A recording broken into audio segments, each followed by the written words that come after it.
प्यारे साथियों नमस्कार। एक बार फिर से आपका स्वागत है चैतन्य स्टडी में। दोस्तों आज की इस वीडियो में हम आपको यहाँ पर बताने वाले हैं आईएएस प्री का जो 2015 में एग्ज़ाम हुआ था, ठीक है, जनरल स्टडीज़ पेपर 1। तो उसके बारे में हम यहाँ डिस्कस करेंगे। टेक्स्ट बुकलेट जो सीरीज़ है वो है ए, और यहाँ पर जो इसके इंस्ट्रक्शन हैं आप वीडियो को रोक करके पढ़ सकते हैं। उसके अलावा जो इंग्लिश भाषा को समझते हैं तो वो यहाँ पर जो है वीडियो को चेक कर सकते हैं, रोक कर देख सकते हैं। उसके अलावा मैं यहाँ पर जो है आपको हिंदी भाषा के जो क्वेश्चन है हिंदी भाषा में, तो यहाँ पर मैं आपको बताने वाला हूँ। ठीक है दोस्तों, तो सत्य ही पहला सवाल हमारा ये रहा स्क्रीन पर कि प्रधानमंत्री जनधन योजना निम्नलिखित में से किसके लिए प्रारंभ की गई है? गरीब लोगों को अपेक्षाकृत कम ब्याज दर पर आवास ऋण प्रदान करने के लिए, या फिर पिछड़े क्षेत्रों में महिलाओं के स्वयं सहायता समूहों को प्रोत्साहित करने के लिए, या फिर देश में वित्तीय समावेशन यानी कि फाइनेंशियल इंक्लूजन को प्रोत्साहित करने के लिए, या फिर उपांत्य यानी कि मार्जिनलाइज्ड समुदाय को वित्तीय सहायता प्राप्त करने के लिए। दोस्तों इसका सही विकल्प है हमारा ऑप्शन सी, देश में वित्तीय समावेशन यानी कि फाइनेंशियल इंक्लूजन को प्रोत्साहित करने के लिए। ठीक है, तो दोस्तों ये जो योजना थी, ये योजना 15 अगस्त वर्ष 2014 को जो है इसकी घोषणा हुई थी, और 28 अगस्त 2014 को इसकी जो है शुरुआत श्री नरेंद्र मोदी जी ने की थी। उसके अलावा ये जो जनधन योजना है देश में वित्तीय समावेशन को जो है प्रोत्साहित करने के लिए शुरू एक राष्ट्रीय मिशन है, और इसका जो उद्देश्य है सभी परिवारों को बैंकिंग सुविधाएं मुहैया कराना और हर परिवार में बैंक खाता खोलना है। उसके अलावा इस बारे में और भी जानकारियां हैं, आप जो है गूगल से या किसी अन्य माध्यम से अथवा आप हमारे चैनल के माध्यम से भी प्रधानमंत्री जनधन योजना जो है उसके बारे में और जानकारी ले सकते हैं। देखिए चलिए चलते हैं दूसरे सवाल पर।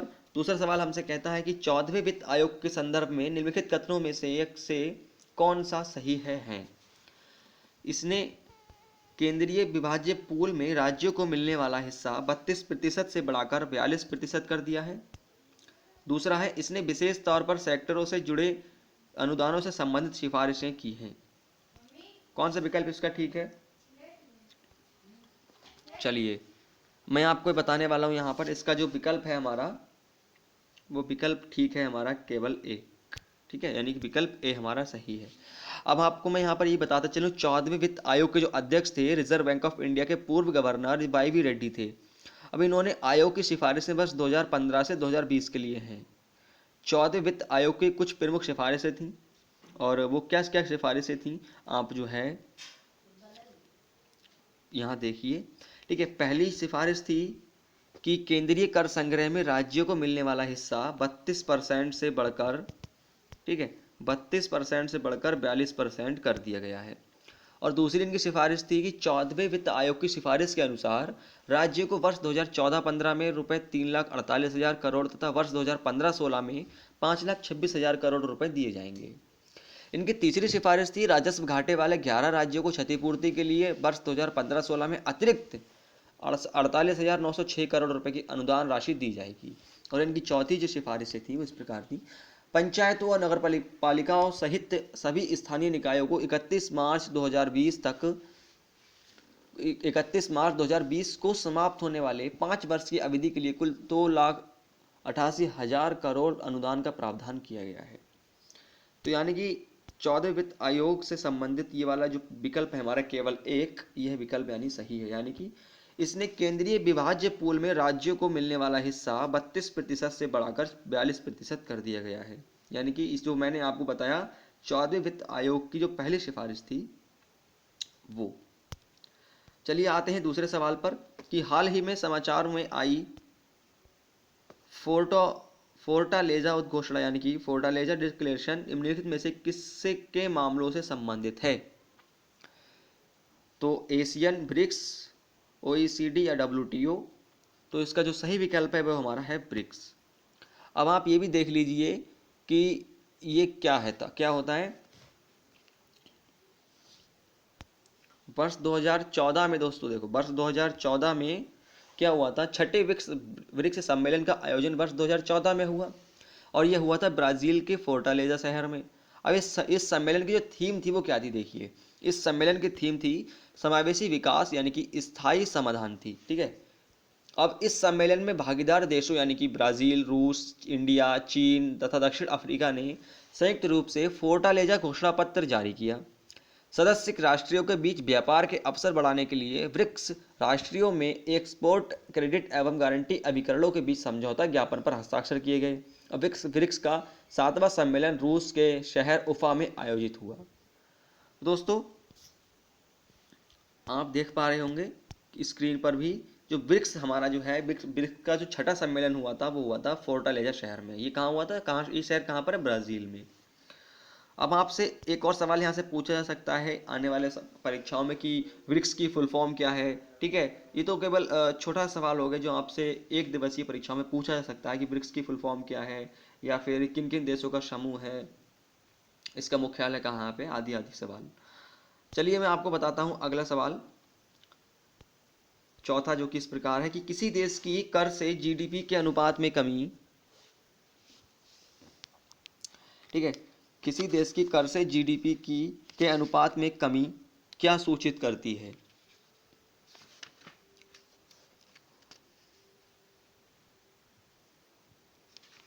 इसका पहला विकल्प है हमारा आर्थिक वृद्धि दर धीमी होना। ठीक है, दूसरा विकल्प है राष्ट्रीय आय का कम सामयिक इक्विटेबल वितरण। और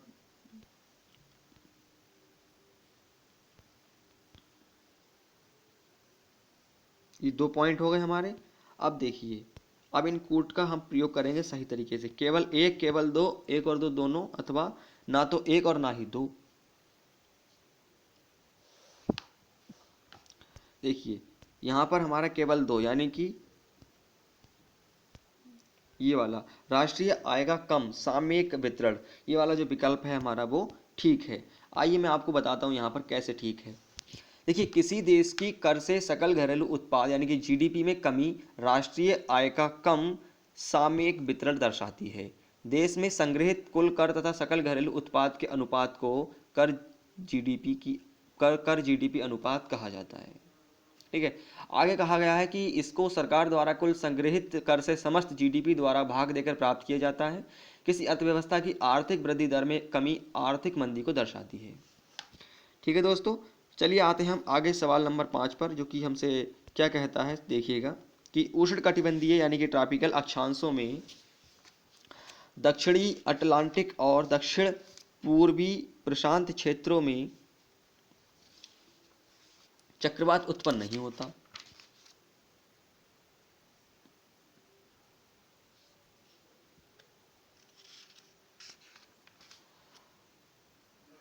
इसका क्या कारण है। पहला विकल्प, समुद्री पृष्ठों के ताप निम्न होते हैं।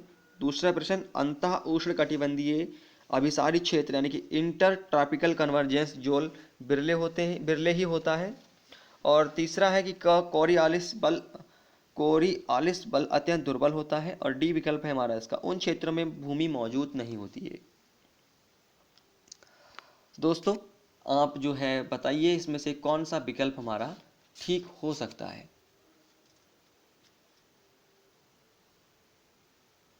विकल्प ए, विकल्प बी, विकल्प सी या फिर विकल्प डी।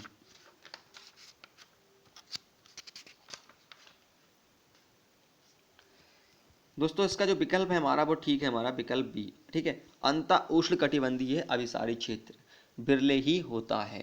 अब देखिए कैसे होता है।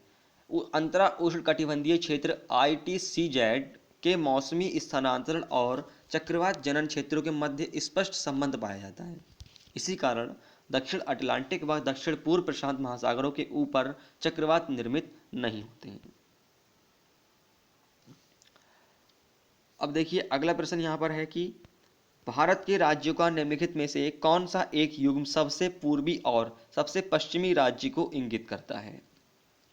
असम और राजस्थान, अरुणाचल प्रदेश और राजस्थान, असम और गुजरात, और अरुणाचल प्रदेश और गुजरात। तो इसका सही विकल्प है, जाहिर सी बात है, विकल्प डी, अरुणाचल प्रदेश और गुजरात। भारत के सबसे पूर्वी, देखिए हमारा ये हमारा कंट्री है। ठीक है, इस तरीके से हमारा जो है कंट्री है। ठीक है, मैंने आपको केवल छोटा सा बनाकर दिखाया है। तो जो हमारा कंट्री है, तो भारत के सबसे पूर्वी यानी कि जो इस तरीके से हमारा जो कंट्री है सबसे पूर्वी तथा सबसे पश्चिमी इस साइड में एक युग्म सबसे पूर्वी और सबसे पश्चिमी राज्य क्रमशः अरुणाचल प्रदेश एवं गुजरात हैं। भारत के राज्यों का पूर्व से पश्चिम क्रम इस प्रकार है। अब आप देख पाते होंगे कि हमारे जो पूर्व से पश्चिम की ओर के जो राज्य हैं वो अरुणाचल प्रदेश, असम है, बिहार है, उत्तर प्रदेश है, मध्य प्रदेश है, राजस्थान है तथा गुजरात है। ये जो राज्य हमारे पूर्व से पश्चिम की ओर को हैं। तो जाहिर सी बात है कि जो इसका विकल्प होगा वो विकल्प हमारा डी सही होगा, अरुणाचल प्रदेश और गुजरात। अब हम आते हैं अगले सवाल पर कि राज्य की नीति के निर्देशक तत्वों के बारे में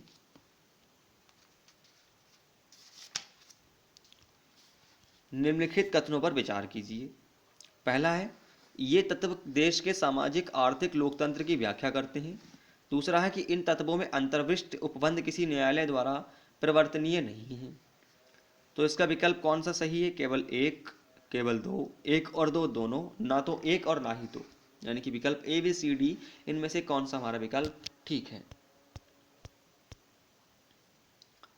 तो इसका जो हमारा विकल्प है वो केवल सी सही है, यानी कि एक और दो दोनों ही विकल्प हमारे ठीक है। आइए समझते हैं किस तरीके से। आप जानते होंगे कि भारतीय संविधान के अनुच्छेद 36 से 51 तक के राज्य के नीति निदेशक तत्वों से संबंधित प्रावधान है। अब इसको आयरलैंड के संविधान से लिया गया है, ये बात भी आप ध्यान रखिए। अब चूंकि भारतीय संविधान भारत में आर्थिक, सामाजिक और राजनीतिक लोकतंत्र स्थापित करने के उद्देश्य रखता है, ये निदेशक तत्व वस्तुतः उसी के अंतर्गत देश के सामाजिक आर्थिक लोकतंत्र की व्याख्या तथा मार्गदर्शन करते हैं। इस संबंध में अनुच्छेद 37 में स्पष्ट उल्लेख है कि नीति निर्देशक सिद्धांत न्यायालय द्वारा परिवर्तनीय नहीं है, लेकिन ये देश के प्रशासन में मूलभूत है और विधि बनाने में इन तत्वों का प्रयोग करना राज्य का कर्तव्य होगा।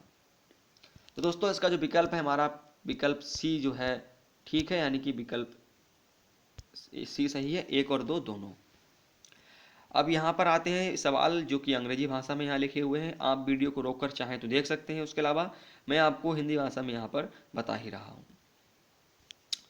चलिए अब हम आते हैं अगले सवाल पर कि इसमें लिखा हुआ है कि 8 मूल उद्योगों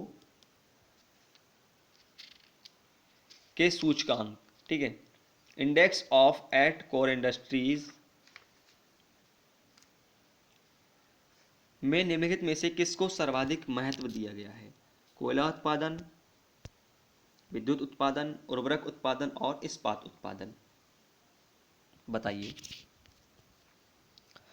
तो दोस्तों इसमें विद्युत उत्पादन, ठीक है, विद्युत उत्पादन को आधारभूत उद्योग देश के कुल औद्योगिक उत्पादन के 38% भारांश को धारित करते हैं। ठीक है, कैसे? सर्वाधिक महत्व दिया गया है हमारा विद्युत उत्पादन को। अब आप जान लीजिए थोड़े से आंकड़े। देखिए, भारत के 8 प्रमुख आधारभूत उद्योग देश के कुल औद्योगिक उत्पादन के 38% भारांश को धारित करते हैं। अब ये 8 उद्योग कौन कौन से हैं? सबसे पहला कोयला उत्पादन, दूसरा हो गया हमारा कच्चा तेल उत्पादन, तीसरा हो गया प्राकृतिक गैस, चौथा हो गया रिफाइनरी उत्पाद, और पांचवा हो गया उर्वरक उत्पादन, और हो गया लौह इस्पात उत्पादन, और ये हो गया सीमेंट, और हो गया विद्युत उत्पादन। अब यहाँ पर विद्युत उत्पादन की जब बात आती है तो 38% भारांश की मैंने यहाँ बात कही, तो 38% भारांश में विद्युत उत्पादन का 10.32% है। ठीक है दोस्तों, अब ये पेपर जो है वर्ष 2015 का है। अब इसके जो आंकड़े हैं वो वर्ष 2015 से पहले के ही हैं। ठीक है, तो आप जो है इसको वर्तमान स्थिति और परिस्थिति से जोड़ करके ना देखें। चलिए मैं आपको आगे बताता हूं। प्रश्न संख्या 9 है कि निम्नलिखित में से कौन सा एक नेशनल पार्क इसलिए अनूठा है कि वह प्लवमान फ्लोटिंग वनस्पति से युक्त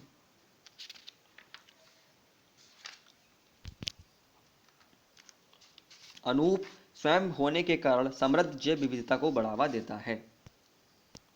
इसका पहला विकल्प है भीतरकनिका नेशनल पार्क, दूसरा है कैबुल लमजोको नेशनल पार्क, तीसरा है केवलादेव घाना नेशनल पार्क, और चौथा है सुल्तानपुर नेशनल पार्क। अब आपको इसमें बताना है कि इसका कौन सा विकल्प हमारा ठीक है। सोचिए थोड़ा।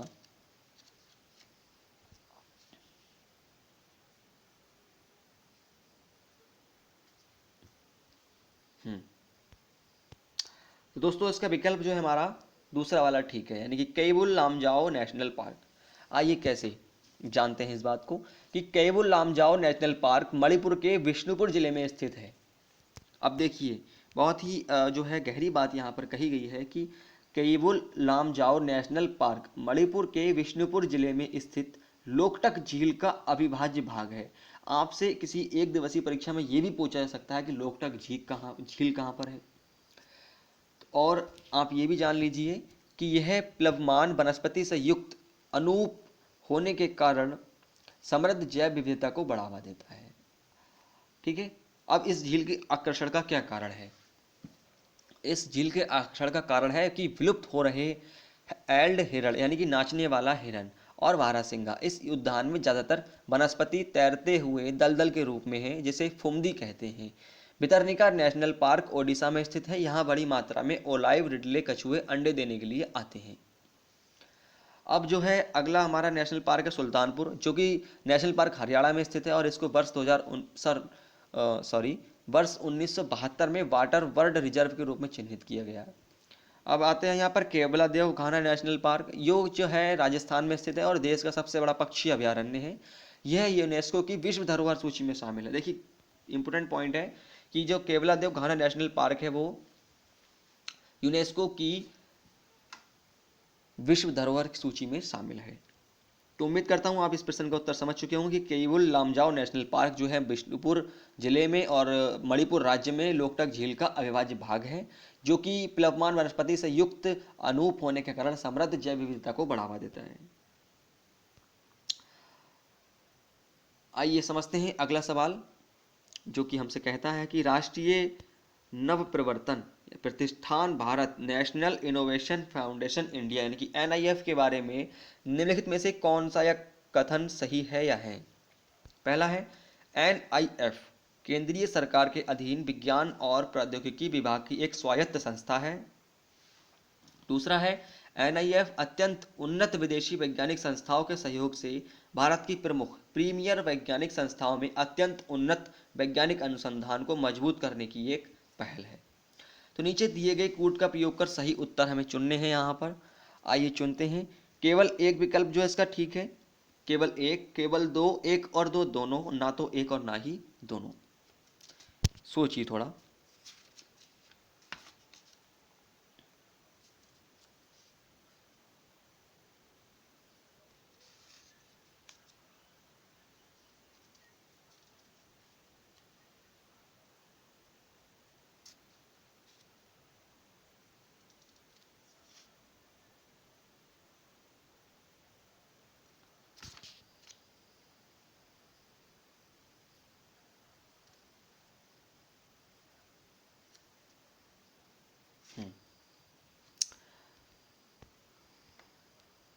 ठीक है, हाँ। अगला सवाल देखिए, अगला सवाल बढ़ने से पहले हम यहाँ पर इस प्रश्न का जवाब जान लेते हैं और इसके बारे में थोड़ा सा एक्सप्लेनेशन। देखिए, राष्ट्रीय नवप्रवर्तन प्रतिष्ठान यानी कि NIF केंद्रीय सरकार के अधीन विज्ञान और प्रौद्योगिकी विभाग की एक स्वायत्त संस्था है। इसकी स्थापना फरवरी 2000 में हुई थी और इसके अध्यक्ष जो हैं डॉक्टर AR मालेश्कर हैं। NIF ने आर्थिक तौर पर विपन्न लोग लेकिन ज्ञान से संपन्न गरीब लोगों के लिए एक संस्थागत मंच उपलब्ध कराया है। इसके लिए संगठन और सहायता प्राप्त प्रौद्योगिकीय नव प्रवर्तकों के साथ विशिष्ट पारंपरिक ज्ञान धारकों के व्यावसायिक व गैर व्यावसायिक आधार पर बौद्धिक संपदा की रक्षा, दस्तावेजीकरण तथा मूल्य परिवर्धन का काम करता है। यानी कि हम कह सकते हैं इसका विकल्प जो हमारा केवल एक ही सही है कि NIF केंद्रीय सरकार के अधीन विज्ञान और प्रौद्योगिकी विभाग की एक स्वायत्त संस्था है। चलिए अब आते हैं हम अगले सवाल यानी प्रश्न संख्या 11 पे कि कृषि में। अब आप जानते हैं कि ये जो सवाल है बहुत ही ज़्यादा इम्पोर्टेंट है और इसके अलावा और भी अन्य एक दिवसीय प्रतियोगी परीक्षाओं में भी ये प्रश्न आता रहता है।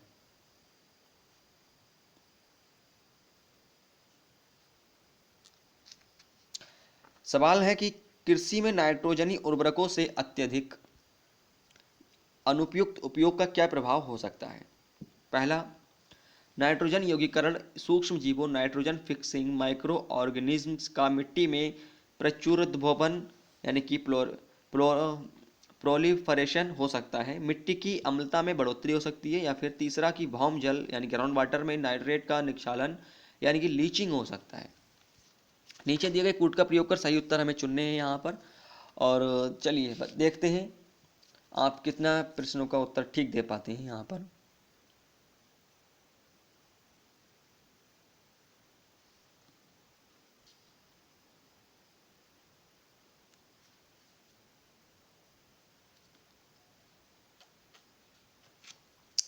इसमें जो है केवल एक और केवल तीन, केवल दो और तीन, और एक और दो तीन, यानी कि तीनों ही ठीक हो।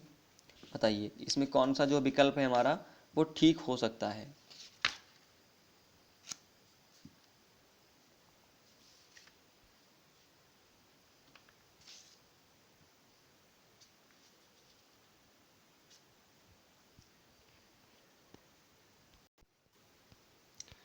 देखिए इसका जो सवाल का जो उत्तर है हमारा वो है विकल्प सी, यानी कि केवल दो और तीन। आइए समझते हैं कैसे।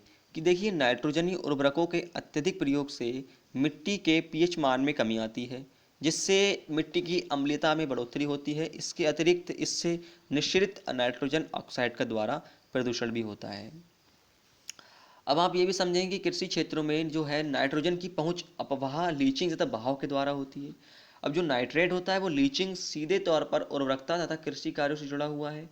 मृदा में नाइट्रोजन स्थिरीकरण करने वाले सूक्ष्म जीवों का प्रसार पोषक तत्वों की मात्रा बढ़ा देता है, जैसे कि हमारा नाइट्रोजन। तो इसलिए जो केवल दो और तीन, यानी कि मिट्टी की अम्लता में बढ़ोतरी हो सकती है, यानी कि, और तीसरा हो गया भौम जल यानी ग्राउंड वाटर में नाइट्रेट का निक्षालन यानी लीचिंग हो सकता है। तो ये था हमारा प्रश्न संख्या 11 का उत्तर, यानी कि विकल्प सी। अब हम आते हैं अगले सवाल पर, यानी कि जो प्रश्न संख्या 12 है।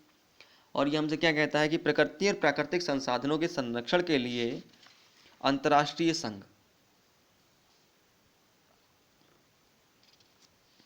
International union for conservation of nature and natural resources, यानी कि IUCN, तथा वन्य प्राणी जात एवं वनस्पति जात की संकटापत्र स्पीसीज के अंतर्राष्ट्रीय व्यापार पर कन्वेंशन, यानी convention on international trade in endangered species of wild fauna and flora, यानी कि CITES के संदर्भ में निम्नलिखित कथनों में से कौन सा सही या सही है। विकल्प नीचे दे रखे हैं। इसके अलावा हम आपको जो कूट हैं उनको पढ़ेंगे कि IUCN, यानी कि संयुक्त राष्ट्र UN का एक अंग है, तथा CITES सरकारों के बीच अंतर्राष्ट्रीय करार है। दूसरा है IUCN प्राकृतिक पर्यावरण के बेहतर प्रबंधन के लिए विश्व में हजारों क्षेत्र परियोजनाएं चलाता है। तीसरा कूट है इसके लिए कि CITES उन राज्यों पर वैध रूप से आबद्ध कर है जो इसमें शामिल हुए हैं, लेकिन ये कन्वेंशन राष्ट्रीय विधियों का स्थान नहीं लेता है। विकल्प एक, दो, केवल दो, तीन, केवल एक और तीन, और एक, दो, तीन, तीनों। ठीक है, तो बताइए इसे कौन सा प्रश्न, इसका जो कौन सा विकल्प है वो ठीक हो सकता है।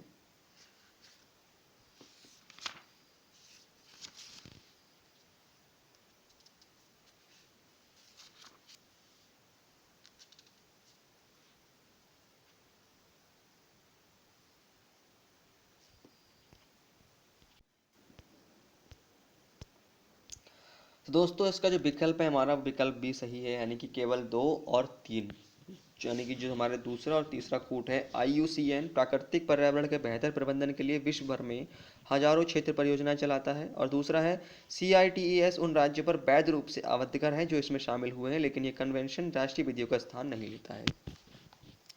आइए समझते हैं थोड़ा सा इसके बारे में, IUCN के बारे में। यानी कि अंतर्राष्ट्रीय प्रकृति संरक्षण संघ प्राकृतिक संसाधनों के संरक्षण के लिए समर्पित एक अंतर्राष्ट्रीय संगठन है, और ये संयुक्त राष्ट्र संघ का भाग नहीं है। इसकी स्थापना वर्ष 1948 में हुई थी, और इसका मुख्यालय ग्लैंड, या जो कि स्विट्जरलैंड में है। अब इसके जो उद्देश्य है, ये जो लक्ष्य है वो यह है, संगठन का जो घोषित लक्ष्य है विश्व की सबसे विकट पर्यावरण और विकास संबंधी चुनौतियों के लिए व्यवहारिक समाधान खोजने में सहायता करना है। ठीक है, अब हम आते हैं अगले सवाल पर, यानी कि प्रश्न संख्या 13, कि गन्ने की उचित एवं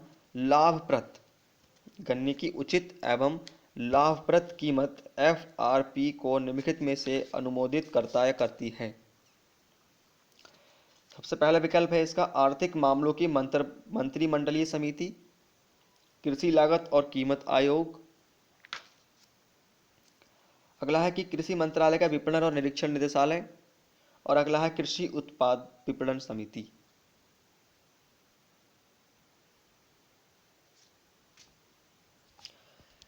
दोस्तों इसका जो विकल्प है हमारा, वो विकल्प है हमारा ए सही, यानी कि आर्थिक मामलों की मंत्रिमंडलीय समिति। आइए समझते हैं थोड़ा सा इसके बारे में। कृषि लागत एवं कीमत आयोग गन्ने के उचित एवं लाभप्रद कीमत के संबंध में सिफारिश करता है, न कि इसका अनुमोदन। गन्ने की उचित एवं लाभप्रद कीमत का अनुमोदन आर्थिक मामलों की मंत्रिमंडलीय समिति करती है। यह समिति केवल गन्ने का ही नहीं बल्कि लगभग सभी फसलों एवं उत्पादों का न्यूनतम समर्थन मूल्य यानी कि एमएसपी की मूल्य की सिफारिश करने वाली संस्था कृषि लागत एवं कीमत आयोग सीएसीपी के प्रस्तावों का अनुमोदन भी करती है। ठीक है, अब हम समझते हैं अगले सवाल को, जो कि कहता है हमसे कि विषुवतीय प्रतिधाराओं। सवाल हमारा प्रश्न संख्या 14 कि विषुवतीय प्रतिधाराओं यानी कि इक्वेटोरियल काउंटर करंट के पूर्वाभिमुख प्रवाह की भूमिका किससे होती है।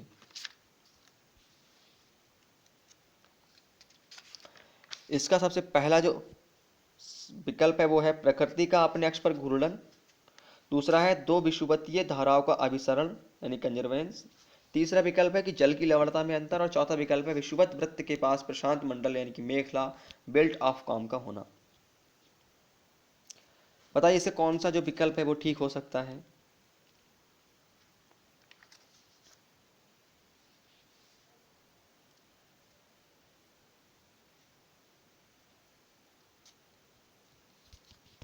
हाँ, इसका जो विकल्प है हमारा वो विकल्प भी ठीक है, दो विषुवतीय धाराओं का अभिसरण यानी कंजर्वेंस। आइए समझते हैं थोड़ा सा क्यों।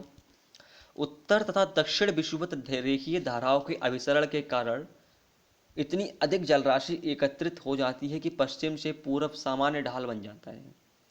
अब इसी से क्षतिपूर्ति धारा के रूप में प्रति विषुवतीय रेखीय धारा की उत्पत्ति होती है।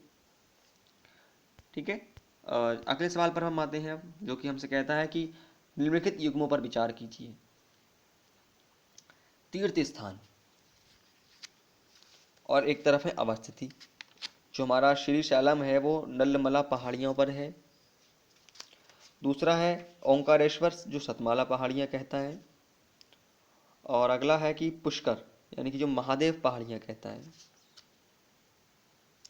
इसमें से हमें सही विकल्प ढूंढना है, और इसका सही विकल्प बताइए क्या हो सकता है। हाँ, तो इसका सही विकल्प है विकल्प ए यानी कि श्री शैलम आंध्र प्रदेश के पश्चिमी भाग के कुर्नूल जिले में नल्लामला पहाड़ी पर स्थित है। यह एक प्रसिद्ध ज्योतिर्लिंग है। यहाँ शिव की आराधना मल्लिकार्जुन नाम से की जाती है। सतमाला पहाड़ियाँ महाराष्ट्र में है, जबकि ओंकारेश्वर मध्य प्रदेश में है। ठीक है, महादेव पहाड़ियाँ मध्य प्रदेश में है, जबकि पुष्कर राजस्थान में अरावली पहाड़ियों में स्थित है। तो समझ गए आप कि जो हमारा श्री शैलम है वो नल्लामला पहाड़ियाँ पर स्थित है, जो कि कहाँ पर है, आंध्र प्रदेश के पश्चिमी भाग के कुर्नूल जिले में। और यह प्रसिद्ध ज्योतिर्लिंग है, और यहाँ पर शिव की आराधना मल्लिकार्जुन के नाम से की जाती है। बहुत ही महत्वपूर्ण और इंपोर्टेंट क्वेश्चन है, जो कि और परीक्षाओं में भी आ सकता है, इसकी या फिर आने की संभावना है। अगला सवाल है कि रॉलेट सत्याग्रह के संदर्भ में निम्नलिखित में से कौन सा कथन सही है या है। तो पहला विकल्प है हमारा पहला जो कूट है वो है रॉलेट अधिनियम सेडिशन कमेटी की सिफारिश पर आधारित था। अगला है रॉलेट सत्याग्रह में गांधी जी ने होम रूल लीग का उपयोग करने का प्रयास किया। और तीसरा है कि साइमन कमीशन के आगमन के विरुद्ध हुए प्रदर्शन रॉलेट सत्याग्रह के साथ साथ हुए। इसका कौन सा विकल्प हमारा ठीक हो सकता है बताइए।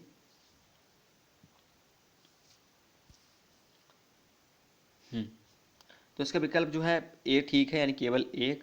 और केवल एक जो कूटता वो हमसे क्या कहता है, वो कहता है कि रॉलेट अधिनियम सेडिशन कमेटी की सिफारिश पर आधारित है। आइए समझते हैं कैसे। देखिए, आतंकवादी गतिविधियों पर नियंत्रण के लिए ब्रिटिश उच्च न्यायालय के न्यायाधीश सिडनी रॉलेट की अध्यक्षता में सेडिशन कमेटी का गठन सितंबर 1917 में किया गया था। और इसकी सिफारिश के आधार पर मार्च 1919 में रॉलेट कानून को पारित किया गया था, ये आप जानते हैं, जिसकी भारत में ज़बरदस्त प्रतिक्रिया हुई, क्योंकि यह बिना दलील, बिना अपील तथा बिना वकील पर आधारित कानून बना था, जिसे काला कानून कहा गया। अब देखिए गांधी जी की बात यहाँ पर। रॉलेट कानून के विरुद्ध गांधी जी द्वारा सत्याग्रह का आह्वान किया गया, जो गांधी जी के दक्षिण अफ्रीका आंदोलनों के अनुभव पर आधारित था। उन्होंने होम रूल लीग का उपयोग करने का प्रयास नहीं किया। अब यहाँ पर साइमन कमीशन के आगमन के विरुद्ध प्रदर्शन वर्ष 1927 और 28 में हुए थे, जबकि रॉलेट सत्याग्रह के विरुद्ध प्रदर्शन 1919 की घटना है। अतः कथन 1 जो है सत्य है, जबकि कथन 2 और 3 असत्य हैं। और सही विकल्प हमारा कौन सा हो गया यहाँ पर? विकल्प ए।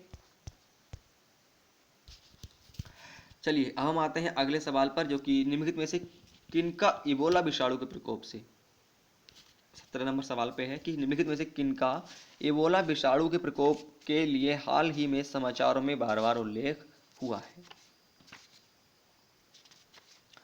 सबसे पहला है कि सीरिया और जॉर्डन, दूसरा है गिनी, सिएरा लियोन और लाइबेरिया, और तीसरा है फिलीपींस और पापुआ न्यू गिनी, और चौथा है जमैका, हैती और सूरीनाम।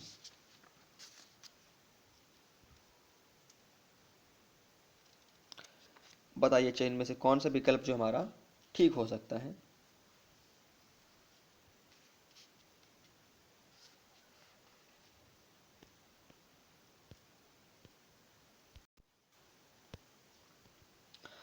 इस सवाल का जो सही विकल्प है वो है हमारा बी, यानी कि गिनी, सिएरा लियोन और लाइबेरिया। आइए समझते हैं कैसे। देखिए, इबोला हेमोराहेजिक बुखार यानी कि EHF इबोला विषाणु के द्वारा होने वाला एक अत्यंत संक्रामक एवं घातक रोग है। अब सामान्य लक्षण क्या होते हैं? देखिए, इसके विषाणु के संपर्क में आने के 2 से 3 सप्ताह में दिखाई देने प्रारंभ हो जाते हैं, जिसमें कि बुखार, गले में खराश, मांसपेशियों में दर्द और सिर दर्द होता है। आमतौर पर मिचली, उल्टी और डायरिया होने के साथ साथ जिगर और गुर्दे का कामकाज भी धीमा हो जाता है। अब साथ ही साथ कुछ लोगों को खून बहने की समस्या शुरू हो सकती है। यह वायरस संक्रमित जानवर जैसे कि सामान्यतः बंदर या फिर फुटवैट, एक प्रकार का चमगादड़, के खून या शरीर के तरल पदार्थ के संपर्क में आने से होता है। इस बीमारी में मृत्यु की दर बेहद उच्च होती है। अब देखिए क्या होता है कि वायरस से संक्रमित होने वाले 50% से 90% तक लोग मौत का शिकार हो जाते हैं। इसकी पहचान सबसे पहले सूडान और डेमोक्रेटिक रिपब्लिक ऑफ कॉन्गो में की गई थी। वर्ष 2014 में पश्चिम अफ्रीका एबोला प्रकोप से सर्वाधिक प्रभावित रहा, जिसमें गिनी, सिएरा लियोन और लाइबेरिया का समाचारों में बार बार उल्लेख हुआ। यानी कि इसका जो विकल्प है वो विकल्प भी ठीक है, यानी गिनी, सिएरा लियोन और लाइबेरिया। अब हम आते हैं अगले सवाल पर, यानी प्रश्न संख्या 18 कि ईंधन के रूप में कोयले का उपयोग करने वाली शक्ति संयंत्र से प्राप्त फ्लाई ऐश के संदर्भ में निम्नलिखित कथनों में से कौन सा जो है सही है। तो इसका पहला है पॉइंट कि फ्लाई ऐश का उपयोग भवन निर्माण के लिए ईंटों के उत्पादन में किया जा सकता है। दूसरा है फ्लाई ऐश का उपयोग कंक्रीट के कुछ पोर्टलैंड सीमेंट अंश के स्थानापन्न रिप्लेसमेंट के रूप में किया जा सकता है। तीसरा है फ्लाई ऐश केवल सिलिकॉन डाइऑक्साइड तथा कैल्शियम ऑक्साइड से बना होता है और इसमें कोई विषाक्त यानी कि टॉक्सिक तत्व नहीं होते हैं। नीचे दिए गए कूट का प्रयोग कर सही उत्तर चुनिए। अब इसमें जो है सही उत्तर जो है हमें चुनने हैं। कूट 1 और 2, केवल 2, 1 और 3 या फिर केवल 3। इसका जो विकल्प है वो सही है, केवल 1 और 2। और किस तरीके से, आइए समझते हैं। देखिए, फ्लाई ऐश की प्राप्ति कोयले का उपयोग करने वाले शक्ति संयंत्रों से होती है, जो महीन कणों से निर्मित होती है। ये हल्के कण उत्सर्जित गैसों के साथ ऊपर उठ जाते हैं और जो राख ऊपर नहीं उठती है उसे पेंदी की राख कहा जाता है। अब जो है फ्लाई ऐश में सिलिकॉन डाइऑक्साइड और कैल्शियम ऑक्साइड अच्छी मात्रा में होती है। साथ ही अनेक विषाक्त यानी कि टॉक्सिक तत्व पाए जाते हैं। फ्लाई ऐश का जो उपयोग है भवन निर्माण के लिए ईंटों के उत्पादन में किया जाता है तथा इसका उपयोग कंक्रीट के कुछ पोर्टलैंड सीमेंट अंश के स्थानापन्न यानी कि रिप्लेसमेंट के रूप में किया जा सकता है। अतः विकल्प जो हमारा केवल 1 यानी कि 1 और 2 यानी कि दोनों विकल्प हमारा ए और कूट 1 और 2 सही है। चलिए अब हम बढ़ते हैं अगले सवाल पर, और अगले सवाल पर हमारी मुलाकात होगी सवाल नंबर 19 से। और सवाल नंबर 19 हमसे क्या कहता है, देखिएगा कि भारत में पाए जाने वाले स्तनधारी ड्यूयोंग के संदर्भ में निम्नलिखित कथनों में से कौन सा जो है सही है।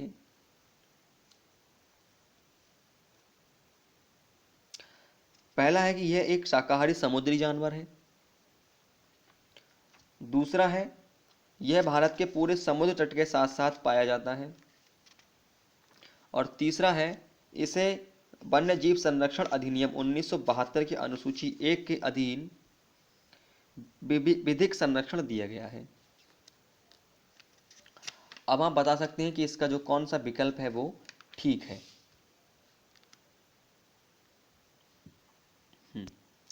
तो इसका जो विकल्प है हमारा वो विकल्प सी ठीक है, सी, यानी कि 1 और 3, यानी कि पहला कूट और तीसरा कूट बिल्कुल ठीक है। आइए समझते हैं कैसे। डियोंग जो है मध्यम आकार का एक समुद्री स्तनधारी होता है, जिसे समुद्री गाय के रूप में जाना जाता है। इसकी त्वचा बहुत मोटी होती है तथा प्रत्येक जगह साफ साफ बालों से ढकी रहती है, जो समुद्री रोशनी में चमकदार प्रतीत होती है। ये उथले तटीय जल में निवास करते हैं और समुद्री घास व एल्गी का भोजन के रूप में प्रयोग करते हैं। अतः यह एक शाकाहारी समुद्री जीव हुआ।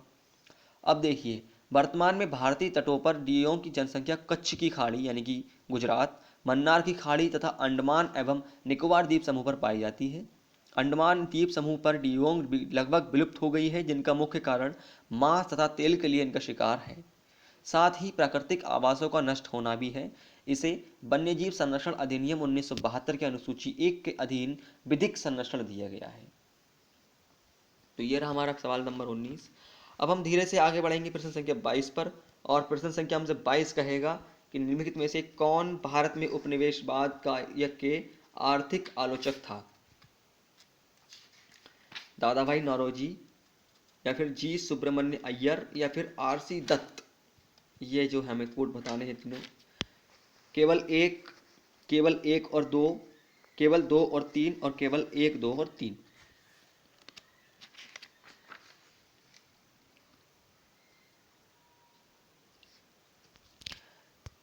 देखिए दोस्तों, इसका जो विकल्प है विकल्प हमारा डी सही है, यानी कि तीनों की तीनों हमारे जो उपनिवेशवाद हैं वो ठीक है।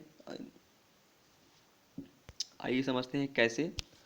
देखिए, हुआ क्या था कि ब्रिटिश ईस्ट इंडिया कंपनी की स्थापना के पश्चात भारतीय अर्थव्यवस्था धीरे धीरे औपनिवेशिक अर्थव्यवस्था में परिवर्तित हो गई। अब आप कहें कि औपनिवेशिक अर्थव्यवस्था क्या होती है, तो आप चाहें तो चैनल के माध्यम से देख सकते हैं, उसके अलावा आप गूगल भी कर सकते हैं औपनिवेशिक अर्थव्यवस्था क्या होती है, यानी कि ऐसी अर्थव्यवस्था जो कि किसी दूसरे देश के द्वारा संचालित की जाती हो। उसके अलावा आप और विस्तृत जानकारी हमारे चैनल से ले सकते हैं। ठीक है, आगे और बढ़ते हैं इसी सवाल पर ही कि 18वीं सदी के अंतिम दशकों तक तथा 19वीं सदी के आरंभिक वर्षों में इंग्लैंड में औद्योगिक क्रांति के उदय से उत्पादन बढ़ा तथा राजनीतिक प्रभुत्व के कारण भारत को उसका बाजार बना दिया गया। भारत में प्रथम पीढ़ी के राष्ट्रवादियों, जिनमें कि दादा भाई नौरोजी, गोपाल कृष्ण गोखले, जी सुब्रमण्यम स्वामी अय्यर, आर.सी. दत्त प्रमुख थे, जिन्होंने उपनिवेशवाद, साम्राज्यवाद तथा आर्थिक नीतियों की आलोचना की तथा भारतीय राष्ट्रीयवाद आंदोलन की पृष्ठभूमि का निर्माण किया। ठीक है, अब यहाँ पर देखिए तीनों की अलग अलग बात थी कि आर सी दत्त ने भारत का आर्थिक इतिहास लिखकर धन निष्कासन के सिद्धांत की आलोचना की। और 1897 ईस्वी से सुब्रमण्यम अय्यर, यानी कि जो हमारे दूसरे पॉइंट पे दे रखे हैं, सुब्रमण्यम अय्यर ने अपने लेखों से आर्थिक नीतियों की आलोचना के साथ साथ ब्रिटिश साम्राज्यवाद का विरोध किया। अब हमारे दादा भाई नौरोजी की बात करते हैं हम, जिसमें इन्होंने कहा कि दादा भाई नौरोजी ने धन के हो रहे निष्कासन की तरफ ध्यान आकर्षित कराने के लिए 4 निबंध लिखे।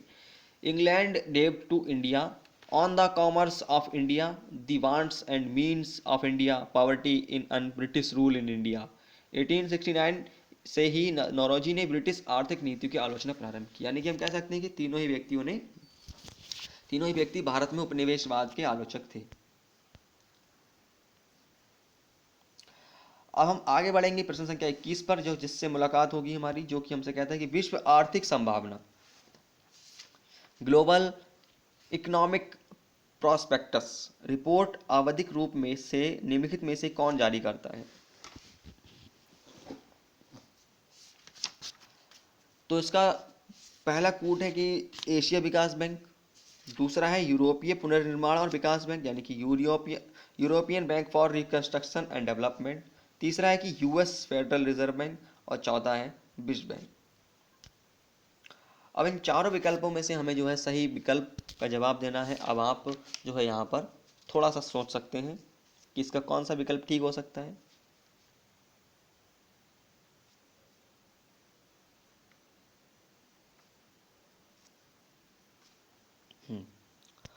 देखिए इसका जो सबसे सही विकल्प है, यानी कि इसका जो सही विकल्प है वो है हमारा विश्व बैंक, में विकल्प डी। विश्व आर्थिक संभावना यानी कि ग्लोबल इकोनॉमिक प्रोस्पेक्टस रिपोर्ट विश्व बैंक के द्वारा जारी की जाती है।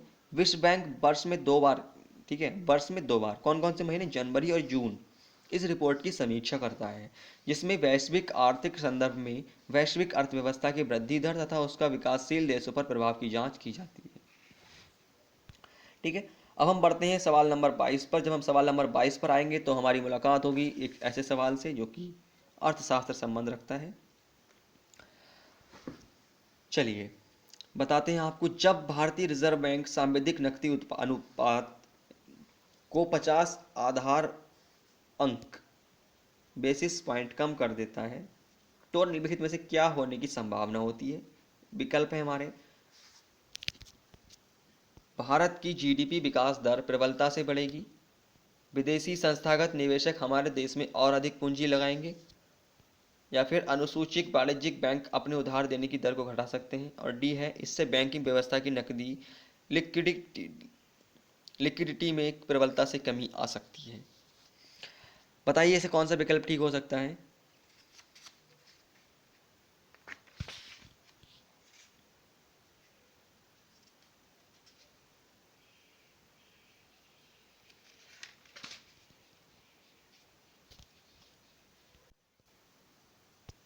देखिए इसका जो विकल्प है हमारा विकल्प सी सही है, यानी कि अनुसूचित वाणिज्यिक बैंक अपने उधार देने की दर को घटा सकते हैं।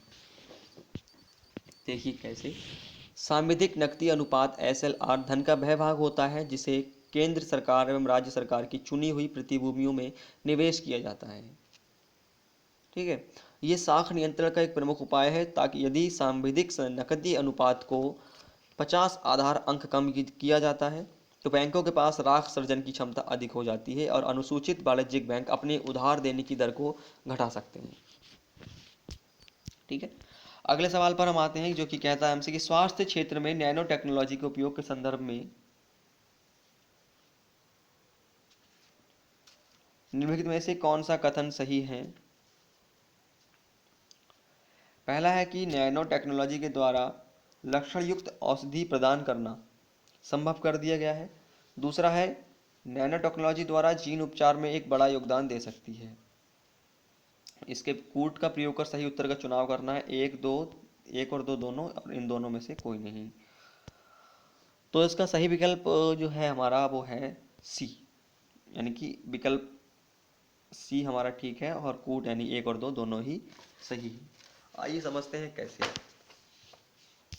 देखिए स्वास्थ्य क्षेत्र में नैनो टेक्नोलॉजी के उपयोग से व्यापक परिवर्तन हुआ है, आप जानते हैं। अब नैनो टेक्नोलॉजी के द्वारा लक्ष्य युक्त औषधि प्रदान करना संभव हो गया है, जिस कारण डॉक्टर को बीमारी जड़ पर इलाज करने में आसानी हो रही है। नैनो टेक्नोलॉजी जीन थेरेपी में एक बड़ा योगदान दे सकती है, जिसमें गंभीर बीमारियों के इलाज में आसानी हो रही है। ठीक है, अब अगले सवाल पर हम बढ़ते हैं जो कि 24वां सवाल है। हमसे कहता है कि भारत में कृषि उत्पादों के बाजार को किसके अधीन विनिमय किया जाता है। इसका विकल्प है, पहला आवश्यक वस्तु अधिनियम 1955, दूसरा है राज्य द्वारा अधिनियमित कृषि उत्पाद विपणन समिति अधिनियम, और तीसरा विकल्प है कृषि उत्पाद सरलीकरण एवं चिन्हांकन अधिनियम 1937, चौथा विकल्प है खाद्य उत्पाद आदेश 1956 एवं मांस तथा खाद्य उत्पाद आदेश 1973। आप बताइए इससे कौन सा विकल्प हमारा ठीक हो सकता है।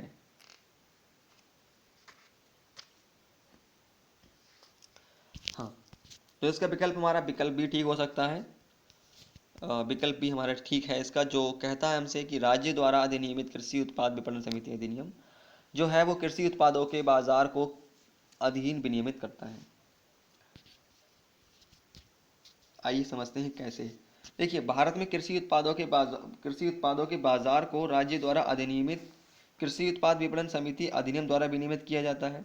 कृषि उत्पाद विपणन समिति एक सांविधिक बाजार समिति होती है जिसकी स्थापना राज्य सरकार द्वारा अधिसूचित कृषि उत्पादों एवं बागवानी उत्पादों एवं पशुधन से संबंधित व्यापार को नियंत्रित करने के लिए की जाती है। अगले सवाल पर आते हैं कि निम्नलिखित में से कौन सा एक भारत का राष्ट्रीय जलीय प्राणी है। देखिए बहुत ही आसान सा और सरल सा प्रश्न है हमारा, प्रश्न संख्या 25, कि खारे पानी का मगर या फिर ऑलिव रिडले टर्टल, कूर्म, गंगा की डॉल्फिन या फिर घड़ियाल, चारों में से कौन सा विकल्प सही है वो आपको बताना है।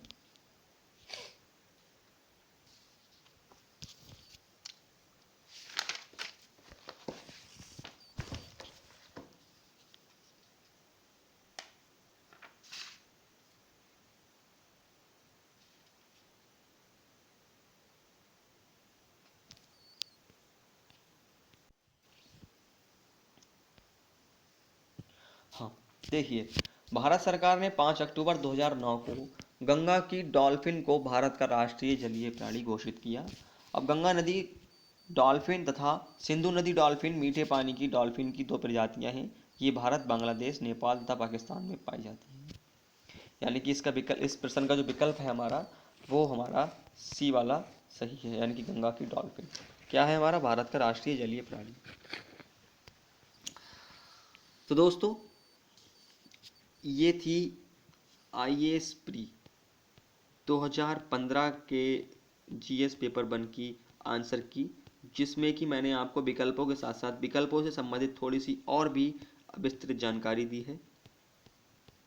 ठीक है, उम्मीद करता हूँ कि आपको ये बहुत ही अच्छे तरीके से समझ में आई होगी।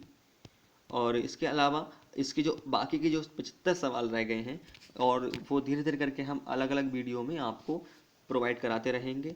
इस वीडियो में मैंने मात्र 25 सवालों की ही बात की है, जिसमें कि वीडियो लंबा ना हो और आपकी समझ में भी अच्छे से आए। ठीक है, और तरह की वीडियो को डाउनलोड करने के लिए, देखने के लिए, पढ़ने के लिए, समझने के लिए चैनल पर बने रहें। सब्सक्राइब जरूर करें चैनल को, और वीडियो पसंद आए तो लाइक भी कीजिए। और मिलते हैं आपसे अगली वीडियो में किसी और टॉपिक के साथ, किसी और सब्जेक्ट के साथ, किसी और खबर के साथ। तब तक के लिए नमस्कार, अपना ख्याल रखें, अच्छे से रहें, स्वस्थ रहें, मस्त रहें। जय हिंद।